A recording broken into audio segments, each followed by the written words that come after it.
Hey, everybody. Welcome to the As You Are podcast. We are so excited to be here. My name is Leslie Vanderganst. I'm the founder of Ensō Coaching and Consulting, and we are here with our amazing coaches today. Inaugural episode. Inaugural episode, baby. Yes. So we're going to talk a little bit about us and like what we do and a little bit about Ensō as a whole, and that should do. Love it. Yeah. All right. Well, everybody's on the edge of their seats. I We kind of are on the edge of our seats, literally. but I imagine everyone Just else. look at the posture. Yes, exactly. This is the edge of glory. Well, Adam, do you want to get started? I sure will. My name is Adam Roberts, and I am a vocal coach here in Austin and also a few other places in the country. And I have known each of these three wonderful people for years and years now, some more years than others, through our work together in the theater world here in Austin. And I think that this is something actually that's really special that we bring to our work together, which is a lot of people, you go to the theater, you see this thing that happens, and you assume that maybe as an audience member that this is something that these people are up there doing, and they come in at 7 o'clock and they go home at 10 o'clock and they're done. And I think a lot of people don't realize the community that is built around what we do. And I could not be more thrilled to be working with each of you in this new capacity, but also as friends who have meant so much to me over the years. So, amazing. What I am bringing to the Ensō table is work on executive presence and negotiation. And this is something that I've done as an individual for several years now, working with executives, working with attorneys, working with thought leaders, people who may not be actors or may not be singers, but are folks whose presence and voices and personal whys, their missions, all of these things are still just as important as they are when we're on stage or we're on screen as actors. And so the confidence that I think is part and parcel of being an executive or being a thought leader or being an attorney or being a parent or being any of these different things. Not that I can speak to that. Oh, yeah. Both the moms are like, oh, yeah. Exactly. Yeah. We're aware. You got to be confident. It's something that isn't just important for the work that we do when we're at work, but it's important in every part of our lives. And I think that it's safe to say that the majority of people are less confident in their public speaking when they start out than the people who are confident. Because we might all know that statistic that says that the greatest fear in America, even over death, is public speaking. I don't know. Amazing. In my experience with folks, singing may rank just a little bit, above that. I think that's fair to say. Yeah. But I think that a lot of times people feel like they're the only one, that I don't have this confidence and I don't know why I'm not like everyone else. When in reality, of course, almost everyone else feels that at some point. Even the most seasoned speakers, even the most seasoned people who are leading companies or who are, working to get their kids to bed at a certain time, wherever they fall on that spectrum. And of course, a lot of folks fall multiple places in the same day on that spectrum.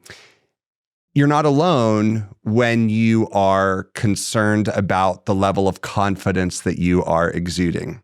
And because of that, there are so many techniques that we have, so many. And of course, we all know from having been in the theater, all of the warm-ups and all of the theater games and all of these things that you can do. And we like to go crazy with those sometimes. It's not that you always have to go crazy with all of these things in order to achieve the result that you want.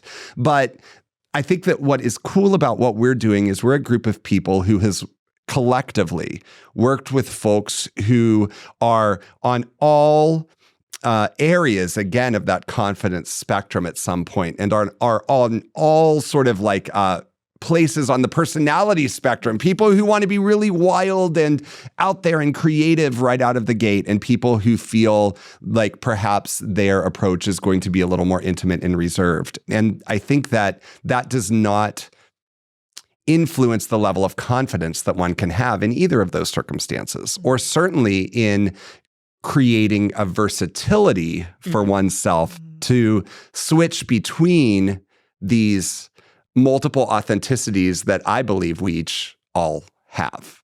You know, one of the things that you do so well, Adam, is that you look at every individual as an individual versus like have. That's what I was gonna say. I know you're just so amazing because you understand the voice as an instrument at a really, really deep level, but also you understand the uniqueness that every individual brings. And so when you're talking about the spectrum, that's what I'm hearing. But like, how do you think about approaching, supporting or coaching somebody around public speaking and really like leaning into the authenticity versus like a generalized approach to leading somebody through speaking and gaining that confidence? Well, what I like to do in almost all facets of my work at some point, regardless of who the client or the individual is to talk about mission, vision, and values. And that is something that certainly any executive types or C-suite types that might be listening or watching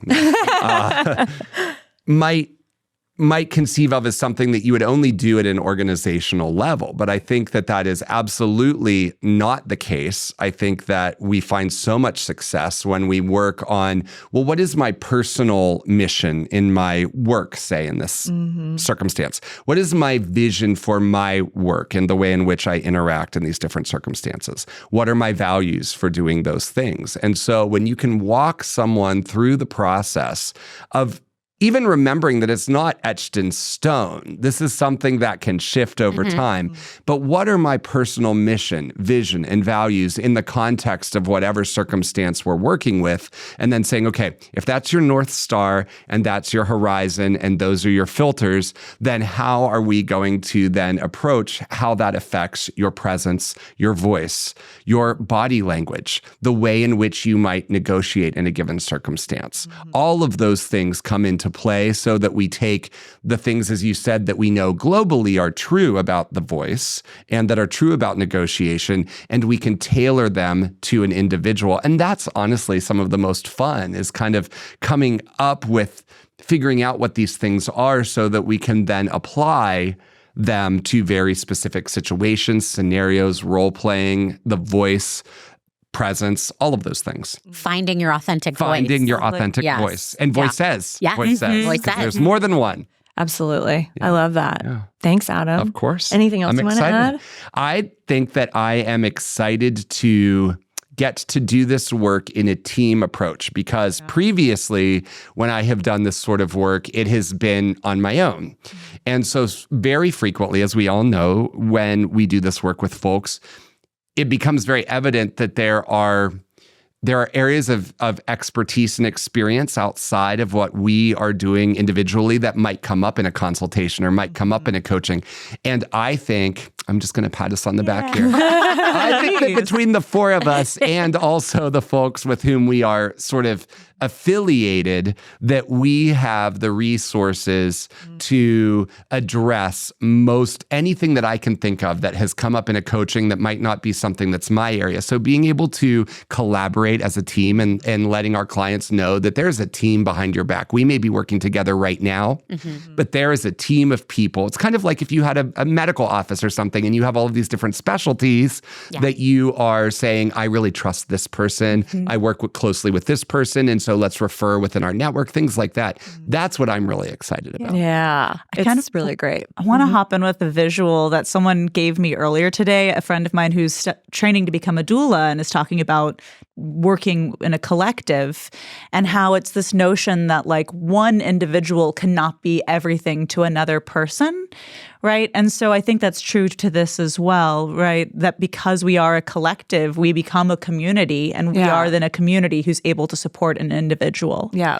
absolutely. Yeah. Absolutely. And there's something that, to your point about the uniqueness of humans, and then also like really understanding what the values and the mission and the vision are, those are two things I think that keep us connected, and the thread that holds us together is that we have this like similar vision for what we're going to do. We see individuals as such, that everybody is very unique in what they might need. And our job is to kind of help open up and create possibilities for them that maybe they haven't seen, and which is the reason why they're hitting against a wall. Yeah. And so the opportunity that we have is we have this thread that holds us together, and yet we are all very, very unique in what we can bring to the table, which is very exciting. It's really exciting. Yeah. Absolutely. Yeah, there's like puzzle images, right? Where it's like, here we are, this perfect 4-piece puzzle where, Yeah. Yeah. No just come and click. no one piece is exactly the same, right? And if I do say so, I think that we're all.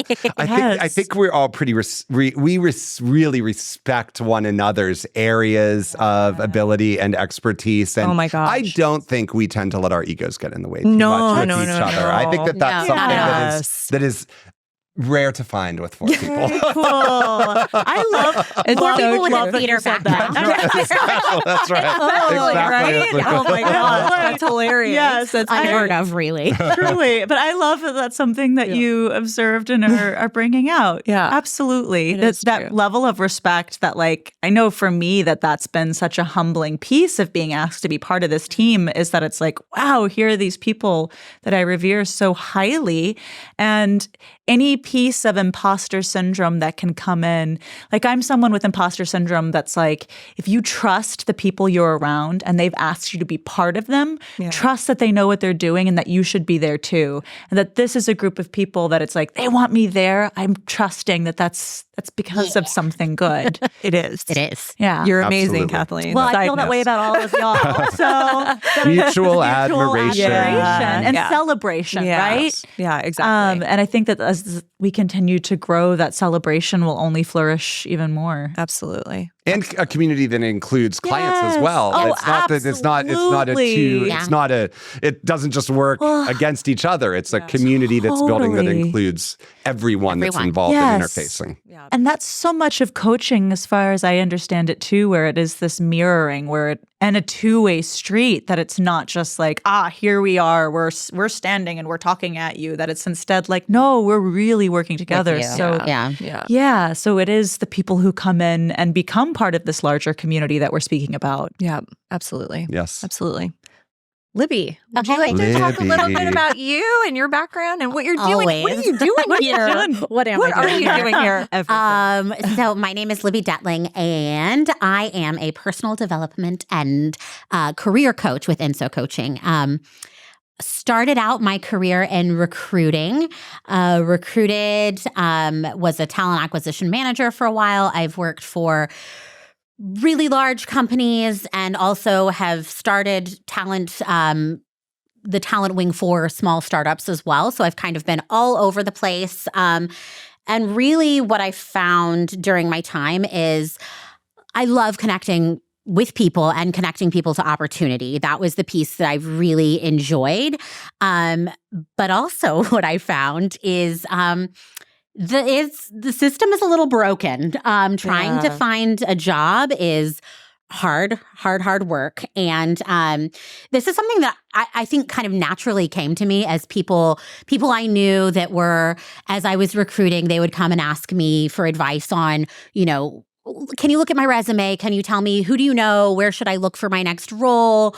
Companies that had done layoffs, I helped a lot of people, kind of get their stuff together. And in doing that, realized just it's really hard, and it's kind of a full-time job when you're wanting to transition into a new career, or maybe you've been laid off, and so many people too during the pandemic were laid off. And then after the pandemic, we had what a lot of recruiters call the Great Resignation, which is where everyone just up and quit their jobs because they were really tired of the grind. And they had put in so many hours and were tired and wanted a work-life balance, which is also something that I'm really passionate about, is helping people find a work-life balance, whether you're, just looking for a normal balance, or you're a new parent, or even if your kids are teens. I mean, that comes with a whole new level of activities and, being pulled in every direction. So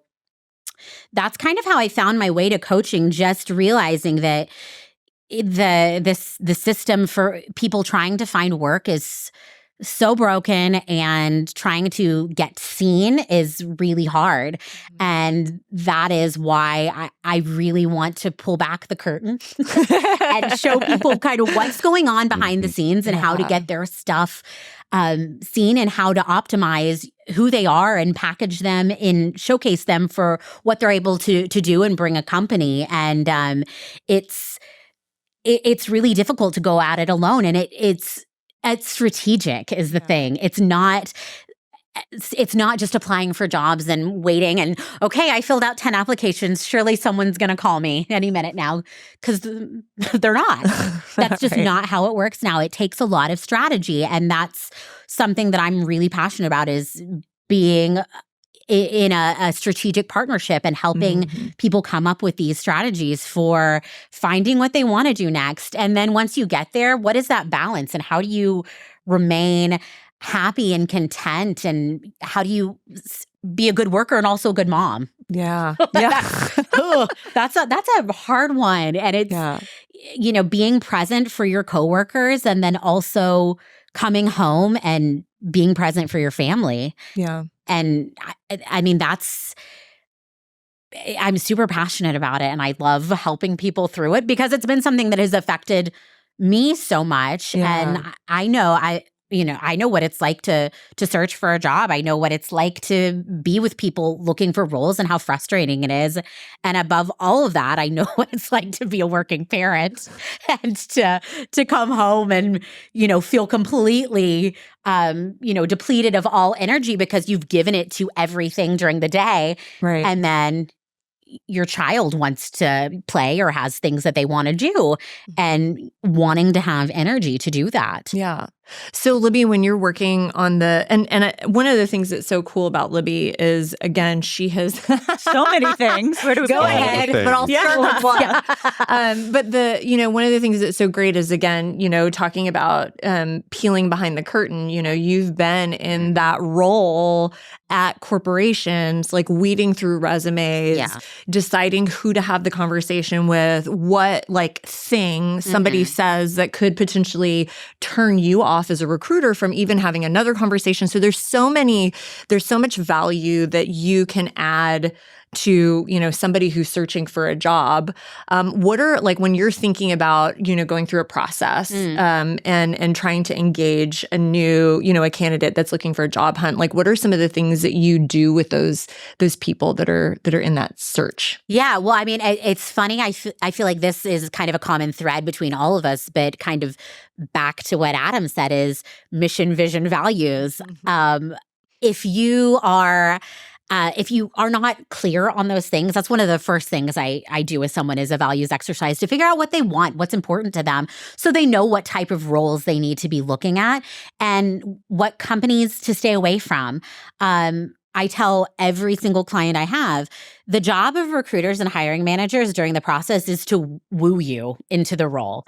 And I have wooed people before. I know what they're doing. She's a wooer. She's a wooer. She is a woo. I mean, wasn't Strengths Finders? Weren't you a woo? Yeah. Yeah. She was a woo. So was she? Yeah. Oh. I know all about Libby it. the Woo. Winnie the Woo. That's pretty funny. Here I am. So I know what it's like to be the recruiter or the hiring manager, promising the candidate all of these shiny things, saying, look at our great culture. We do this. Here's our wonderful package of benefits. You're going to be able to work on these things. It's going to be amazing. When really behind the scenes, this leader is crazy and you're going to work a ton and it's going to be hard and you're never going to see your family. Right. But which for some candidates, they hear all that information and they're like, this sounds like a perfect match. Right. When there were probably red flags that happened in those 100%. conversations that if they were clear about what they wanted and what was important to them, they would have heard those red flags and been listening for them and been like, let me dig in on that little piece you said about who I'm going to be working for and, and dig in on that and then see this probably isn't for me. Well, and if you are the person who's partnering with these potential candidates or these job seekers and setting up the parameters around which they, what companies they engage in or who they have conversations with, then you're like an accountability partner to them too, right? Because they could immediately say, oh, that thing about that person that they said, it's not that big of a deal. I'm just going for that job. I'm the crazy leader? Oh, yeah. This is a hint we're dropping right now. Speaking of crazy leader in this scenario. But the truth is that you are their partner to then say, hey, look, this is something that we talked about. Like, how do you feel about that now? And like, how could that impact you? Or what does this look like for your future, right? Yeah, and digging in and asking questions in different ways. And that's something too, is I know a lot of the questions recruiters are going to ask you. So why don't we turn it around and ask the questions first and ask them in ways that it's, more strategic and knowing what you want out of the answer. And if you don't hear what you want, you're going to find another way to ask that question. And if you don't hear what you want, we're going to ask it a different way. We're not going to let them skate over things that are important to you. Yeah, absolutely. Yeah. That's great. Yeah. I've long felt, and I've said this to you a million times, I feel like, that if I were looking for a new job, you are exactly who I would want on the other side of the wall. Because it's true. You have all this knowledge and you have all this firsthand experience, but I also feel like you are so approachable and passionate, and that would be just infinitely encouraging. Yeah. The woo. She's the woo here. I'm the wooer. And Libby woohoo over here. Libby woohoo. I get real flustered and angry at bad recruiters and bad hiring managers. It's true. It is true. They drive me nuts. I literally yesterday had someone, a friend of mine messaged me and was like, I applied to this job on LinkedIn and a recruiter set up time with me and then they ghosted me. Is this normal? And I'm like, yes, but it shouldn't be. It shouldn't be normal. No. And, and I'm helping him get all his stuff together because, I want him to be successful. And I think that that's something that people looking for jobs shouldn't stand for. Being treated like that and ghosted. 100%. And hiring managers that don't know what they're doing. Yeah. And you really help people know their worth while they're going in for this opportunity. And that's the thing that's like so valuable, because sometimes if you've been laid off or if you don't have an opportunity, you're desperate.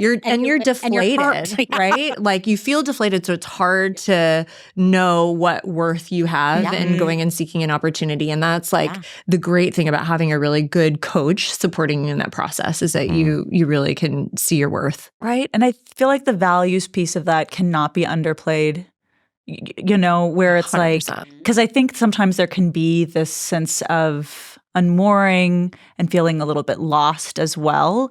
And so in that desperation or deflatedness that it's the like, I'm just going to grab and I'm going to cling on to something, which feels like it's only a temporary fix and an unhappy one. Yeah, when you're like, oh, this company likes me, okay. Yeah, 100%. But if 100%. You know what you want and you know yourself more, right, that the mission, vision, values, that it's like you can seek out much more intentionally. And I imagine like dating. Yeah, 100%. Right? And that like you can speak to this much better than I, but if you have someone who comes in with more clarity as a recruiter, that probably stands out in a great way. Yeah. That's a dream candidate rather than someone that, is just wishy-washy on everything. Someone that comes with, knows what they want, good questions. And then as a recruiter, you're able to see how they will fit into the organization and not only fit in, but how they're going to raise the bar for, who you bring into the organization. So, it for sure makes someone stand out. Yeah.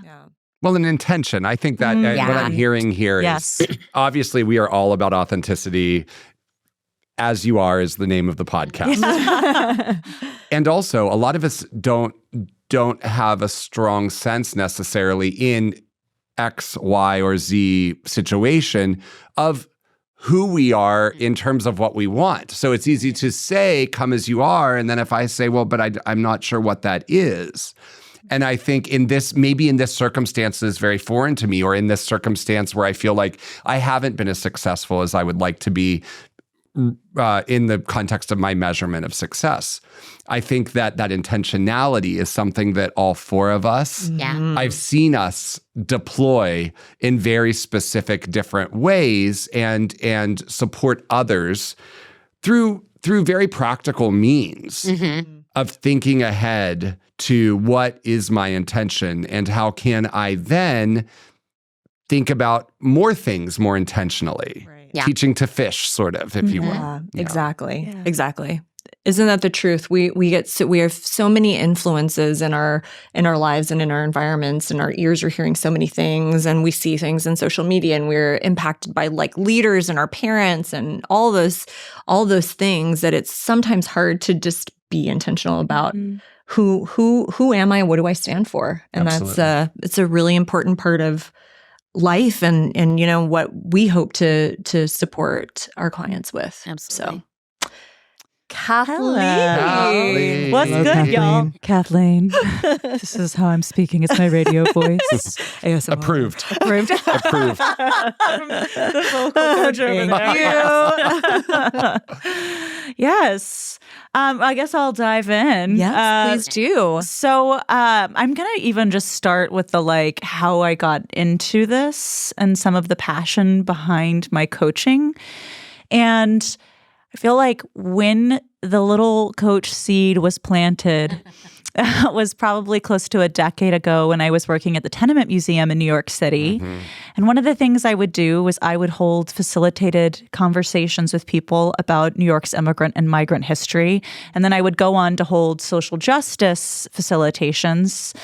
And doing that work, became really clear that it wasn't a matter of here's my knowledge that I bring to this, because I had a lot of knowledge. And if someone was like, tell me everything you know about the early 20th century in New York with immigration, I'd be like, well, we've got 2 weeks, right?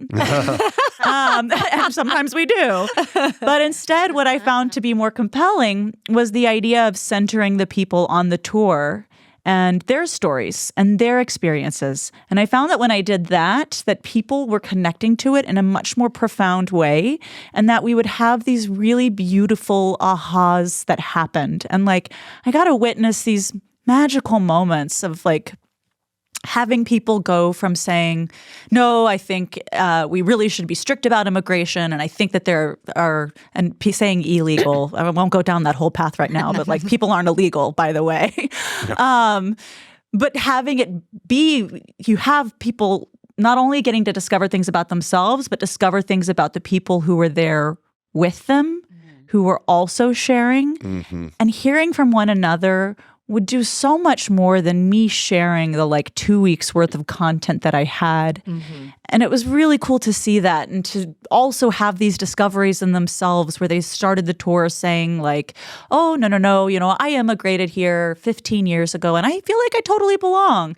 To the end of the tour being wow, I realize I've never felt like I belonged here.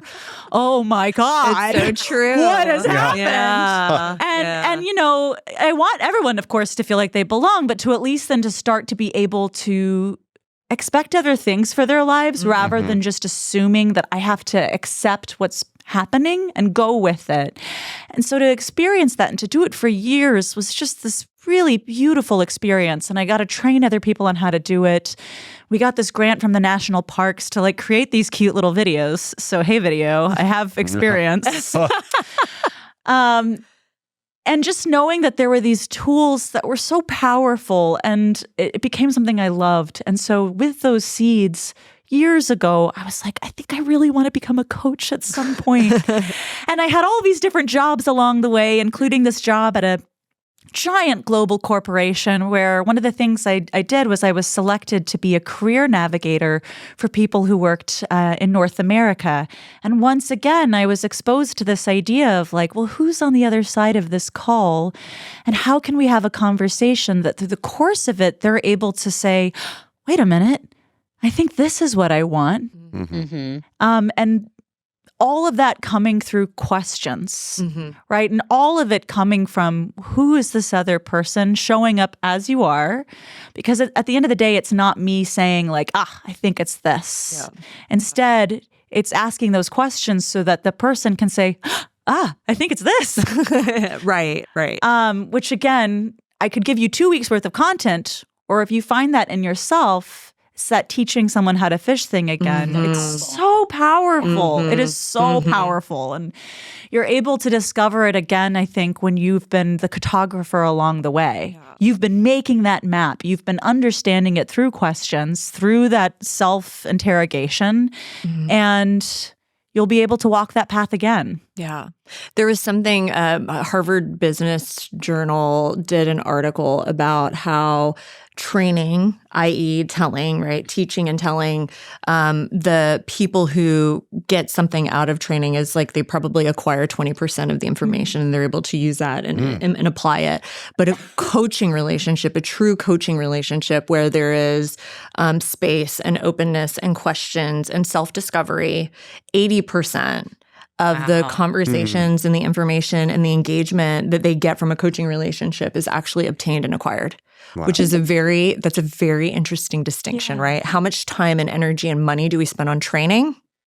And how much time, energy, and money do we spend on coaching? Absolutely. Right? Organizations, people, individuals, et cetera. Yeah. Absolutely. It's fascinating. It is really fascinating. And I can speak a little bit from some of the conversations that have come up in coaching, where one of my favorite things that happens is when people are like, oh my God, how did you come up with that question?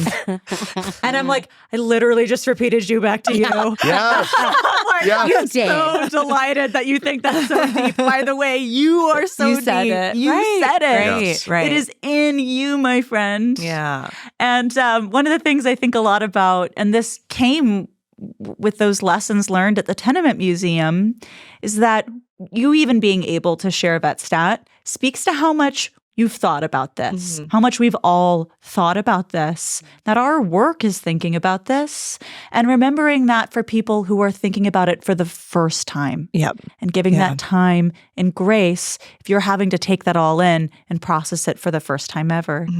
And so for me, for as loud as I am and for as radio voice as I can be, I am a big believer in the power of silence and stillness, especially for another person. I was actually really delighted and like such an emotional lady. I had a client say to me that, and I hope it's okay to say this next thing. I'm not going to tell you who the client is, of course. Britney Spears. Just a humble brag. No, not Britney Spears, unfortunately, but call me girl. But having someone say, I never felt like I had the space to think through things. And this was someone who would initially be like, no, I've got nothing to talk about. And I'd be like, okay. And I would be quiet. And then lo and behold, it's like, actually, I have 8 things to talk about.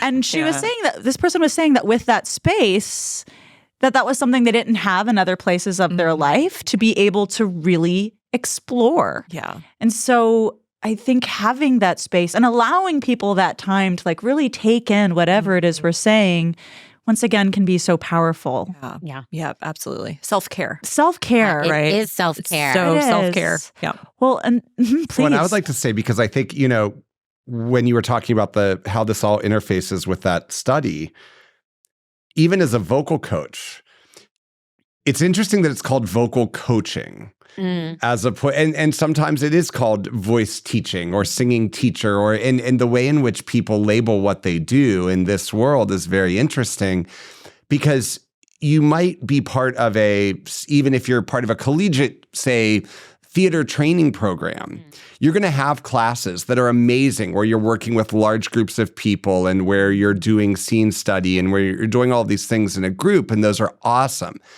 But at some point, there is also no substitute for the one-on-one interaction of saying, how do I know myself in this moment so that I can be part of a larger ensemble, in this case, a larger group or a team or even company.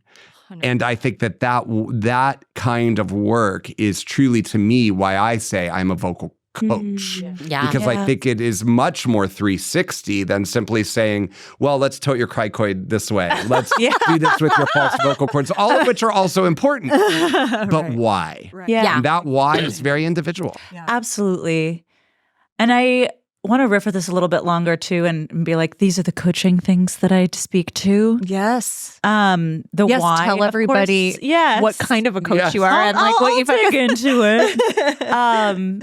But the why seeking out a coach, I think, is a big piece of it. And for me, my areas of focus, I'm pretty passionate about. I have mental wellness and mindset. And so for that, it's talking about non-clinical mental health related topics. Yeah. I don't even want to say issues because come as you are. I was about to come as you are, girl. But also whoever, Brittany. And for the why, I'm like so passionate about this area, in part because it's not therapy. Where it's hugely different is that with therapists, they're often going into the past and they're able to address things like trauma. With coaching, it's really talking about the present and what are the actionable steps moving forward. And I think we're in a time where, therapy is talked about a lot more. Yeah. But it's also hard to find a therapist. Mm-hmm. And also if you're someone who's like, I don't think I need a therapist, but I do need help feeling anxiety every so often. Mm-hmm. That's the why you seek someone out, because it's like you actually don't have to do that alone. And we can come up with tools and ways to relate to these parts of your personality so that, you were saying earlier this thing about this fear of speaking and people feeling like, is it just me? People with anxiety will also go, is it just me? Am I the only? I'm so weird. I feel anxious. And it's like, oh, no, you're not weird at all. And also, there's a way to relate to that anxiety that isn't you beating yourself up about it. Right. And so figuring out what works for each individual in actionable ways. And I think for me, what I hope is people who are like, maybe therapy's not for me, that you can maybe start to flirt with, but coaching could be. Mm-hmm. And then, by the way, there are the people out there that like, I can't endorse this enough. As someone in therapy, both it's an and situation. 100%. Therapy and coaching can be right for you. Yes. Killer combo. Yeah, Again, absolutely. coming back to what it is each space is supposed to be for. Mm-hmm. So that's one of my areas. Another one is in relationships. And with that, I'm so key to say, of course, romantic relationships, because I think that's what most people associate when they hear relationships, but also familial, your family, and friendships. Mm-hmm. And those other two, I think when I talk to people, actually come up a ton. Yeah. And as adults, where I think often as an adult, a lot of people, again, are saying like, how do I make friends? Yeah. I'm 36 years old. Well, where do I go? And so it's hard. It's hard. Yeah. It's really hard. It's hard adulting. Yeah. It is hard adulting. And the older you get, the harder it gets. Yeah. And I think, again, it's one of those things where it's like, is it just me? Yeah. And it's like, no, it's not just you. There are things that we can be doing. And I think coming back to also values, that it's not just a matter of like, oh, I'm just going to make a friend anywhere. Like, I'm someone who doesn't drink. I shouldn't go to a bar to make friends because that's not how I spend my time. I should go places and do things that I like to do. Yeah. And guess what? I'm probably going to meet people who also like those things. Yeah. And so finding your people, figuring out boundaries, right? Communication, those are all explored with relationships. And then the last one are transitions. So career transitions, moving transitions, major life transitions. You've hit a milestone. And now what? Mm-hmm. Yeah. Right? You work so hard for something and you have this intense focus on that. And in the same way of leaving a job, it can become really unmooring when it's like, I've done this thing that everyone says is the pinnacle, but I'm still here. And what if there's more that I want? Yeah. How do I start these next steps? Yeah. So I love coaching because it's, again, like, those next steps are in you. Yes. You actually have them, but let's work together. Let's ask questions that can further nuance things. And one of the people who's been training us, he's said this thing about coaching that I just love so much, which is that coaching can help you accomplish in 20 weeks what would otherwise take you 20 years. So it's in you. So true. Yeah. We're just getting to it quicker in a more efficient and optimal way.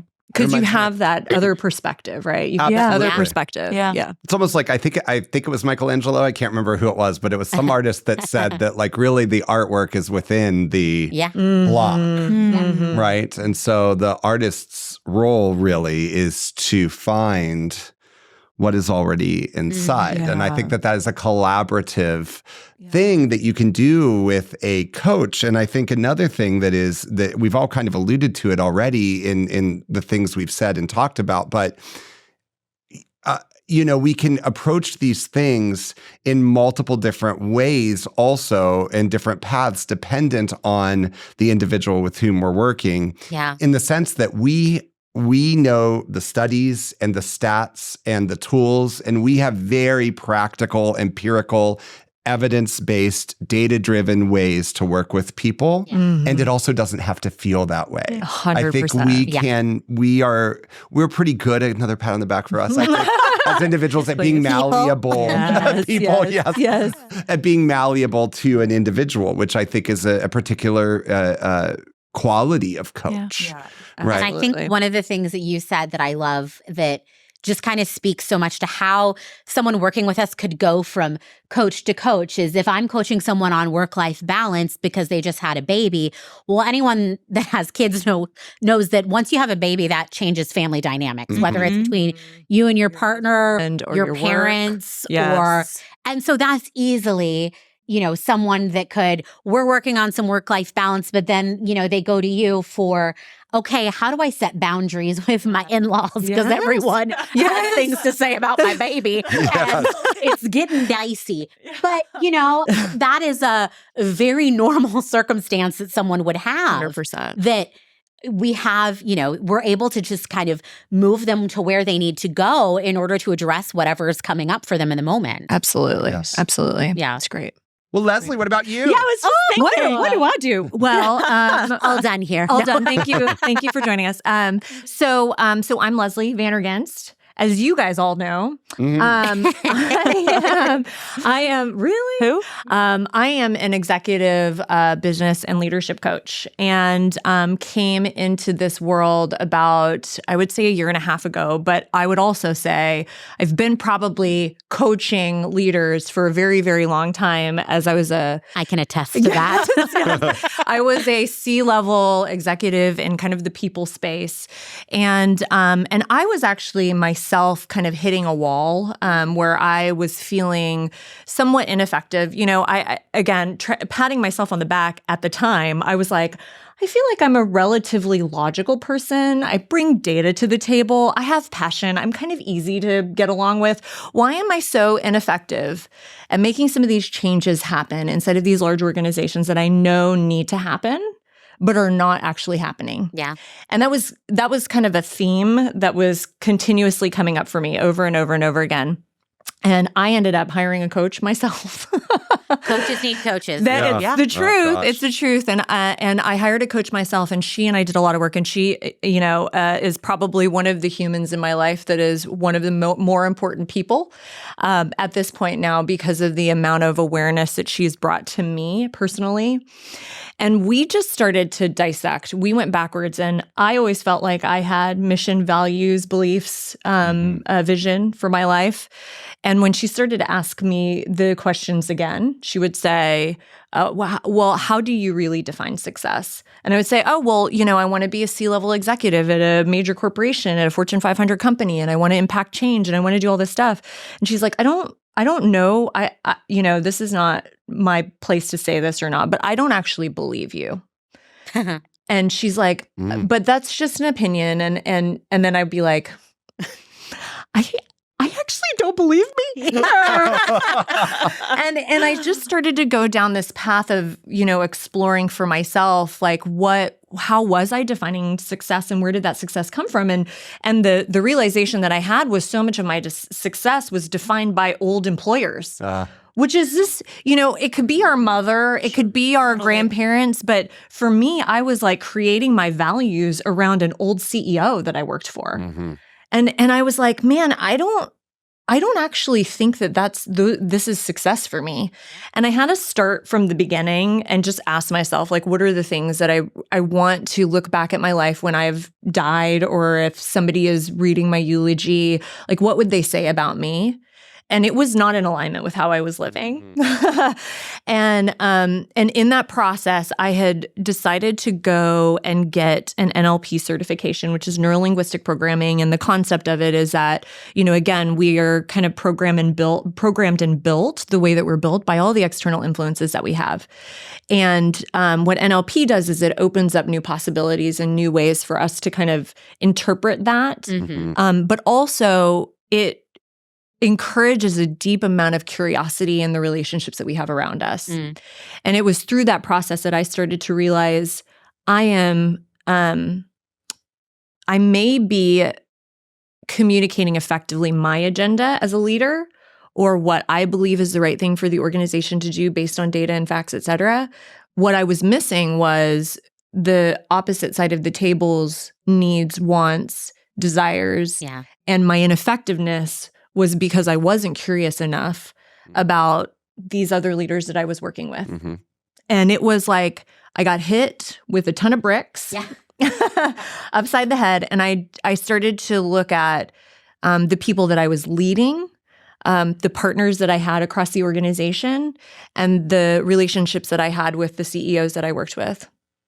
And in that realization, I realized how much more impactful could we be at creating great work-life balance, whether you believe in it or not. I kind of don't believe in it, but like the crossover of what work-life balance is, mental health in the workplace, feeling confident in the work that you're doing. There are so many facets of the work environment that control so much of how we feel on a day-to-day basis that I started to realize if I could work with leaders, executives, potential leaders, and bring this level of awareness to them, then the impact is so much greater than me going and leading a people function in one organization. And that was kind of what started me on this path. So I work with leaders, possible leaders, people who are interested in getting into leadership, businesses with business plans, and just really helping them gain clarity around where their blind spots might be impacting the rest of the organization, engaging in them with them in some curiosity and helping them from a leadership standpoint. That's kind of where I focus. And why did you decide you wanted to go with a team approach? Like this way? Let's go. This team. This specifically. Well, it's less about us. It's really, it's so fascinating because, it was something that kind of fell into place naturally. It was just really interesting how, I was having conversations with each of you about different things. And then it was like well, I'm ready whenever you are. Yeah, and I know what I'm too. And the truth, come on. And the truth is that, organizations, people, relationships, all of those things are so multifaceted. It's never a one size, just everything that we've been talking about, it's never a one size fits all approach. And again, coming from an HR people background, I would see organizations working super hard to implement a mental health class to fix the mental health Put that issue. Band-Aid on. Yeah. Or Check that I box. think so much about moms who have a baby because I was a executive that had a baby. I came back to the workplace, 6 weeks after the baby was born, because I was worried about Losing your my place. role. Yeah. And the FOMO was real. And then, but little did I know, there was a baby that needed me. And then, I was dealing with the stress and what impact did that have on my husband and how was I showing up at work and what did that look like for my team? There were so many facets and bless the organization. And they're like, here's a closet and here's a fridge and a plug. And here's the book. Here's how you book. And welcome back. Yeah. Hey. Yeah. And it's not their fault by any means. Because again, I was the person who was running HR at the time. It's my fault, you know.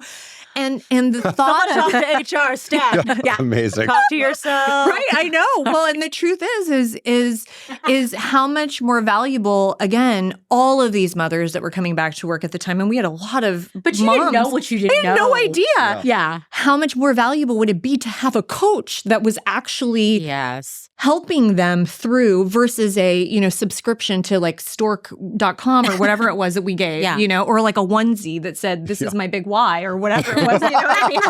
It's That's like, really it's funny. like great. And again, it's not, there's nothing wrong with what the approach was, but I also don't think organizations are thinking about it in the context of humans are complicated. Totally. Yes. And everybody has different needs, and a coach can spend time that the organization doesn't have time to spend. Right. Yes. I think of leadership in this like 4-tiered approach. Leaders have to execute. They got to get stuff done. They've got to get the people to do things at a really high level. They've got to motivate and grow and inspire. Mm-hmm. And then they also have to just, pay attention to themselves and like recognize how their own baggage is impacting all of these different things. Nobody has time for that. Yeah. Leaders spend time on execution, period. Yep. Coaching allows for time and space and growth in all of these other areas that organizations just don't have the time and space for. Yeah. And it's, again, no fault at all to any of these organizations. I feel that there is a gap that we and other coaches can fill. I mean, again, I'm a believer that every human needs to have a coach. Mhm. And there's enough work out there for any coach that exists. I think too, just talking about, we talked a little bit about the Great Resignation and people just being so burned out. And especially, since the pandemic, people are burned out. And how do companies come back from that?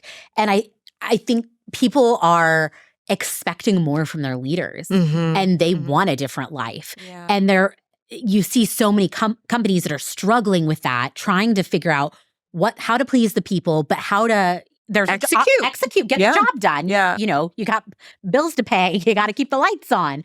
But there is a balance. Yeah. And figuring that out and how to give the people what they want and give them a fulfilling purpose and job and life and execute. Yeah. And having leaders that buy into coaching and coming into their organizations with that mindset is just, it's huge. It's huge. And it's just, to me, it's so encouraging of what it could be like and what these places that would have executives that are coached that, want this amazing workplace for their people and how that trickles down is 100%. amazing. Yeah.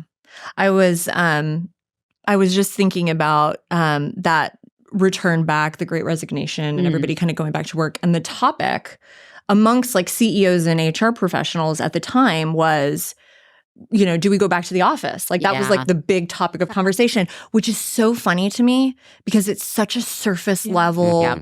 It's such a surface level conversation. There is so much more context needed in those conversations.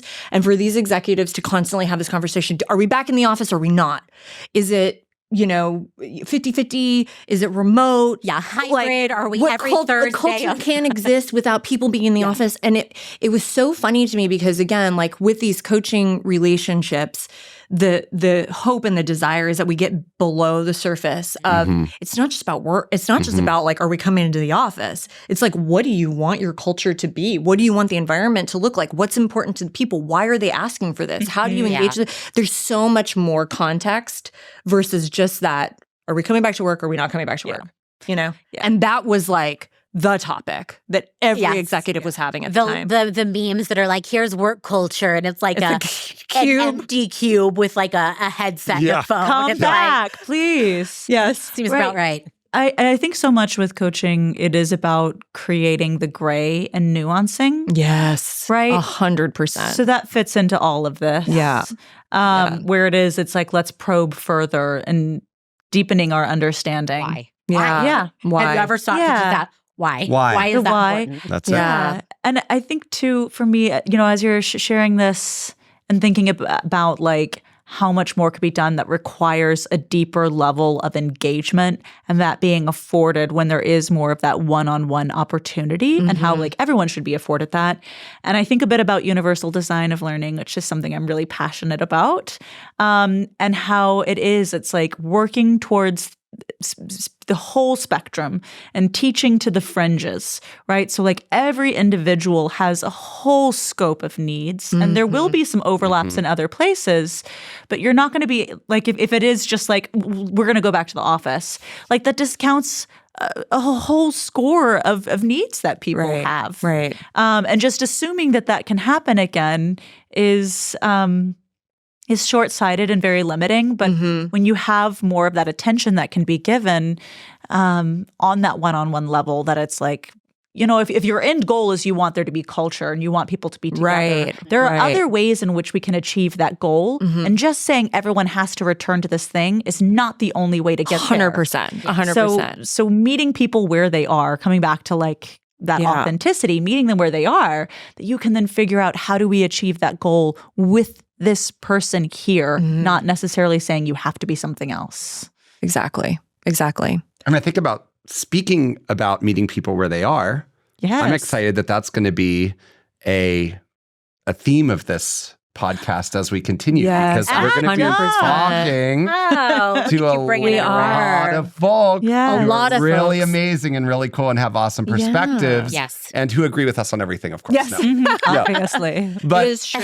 but it's going to be really neat, I think, to get to chat with people. And I expect, because some of these people are folks we know well and have worked with, and some are going to be new to some of us. And I think it's going to be cool to hear from these folks on so many different levels about their perspectives as individuals in the context of all of these 100%. larger questions that we all grapple with for ourselves as well. Yeah, absolutely. I mean, the name of the company is Ensō Coaching and Consulting, which that symbol, and you guys know and have heard me talk about this over and over again, but the symbol is this Zen calligraphy that monks would do. And the idea is it's a single stroke and you're, essentially drawing a circle. But the point of it is, you are where you are right now, present in this moment. Yeah. It's imperfect. Sometimes it's closed, sometimes it's open. We chose an open one. And the idea of that is, we experience what we experience. We are where we are. And the opportunity in kind of keeping a little bit of that open is, to be exposed to what's next and to be in flow around the growth and around the things that kind of come to us. And that is, I think the foundation of, of what we do and what we believe in as coaches. One of the things that we talk a lot about is that every person has the means to be whatever it is that they want to be. They have all of the tools inside of them. Our job is just to help expose them to what the possibilities and what their future could be. And so, that's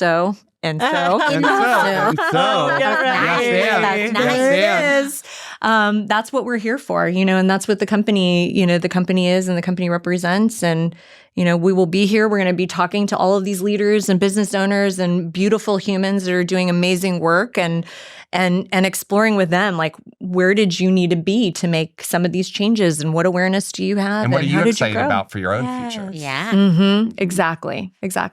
So Come as you are. Come as you are.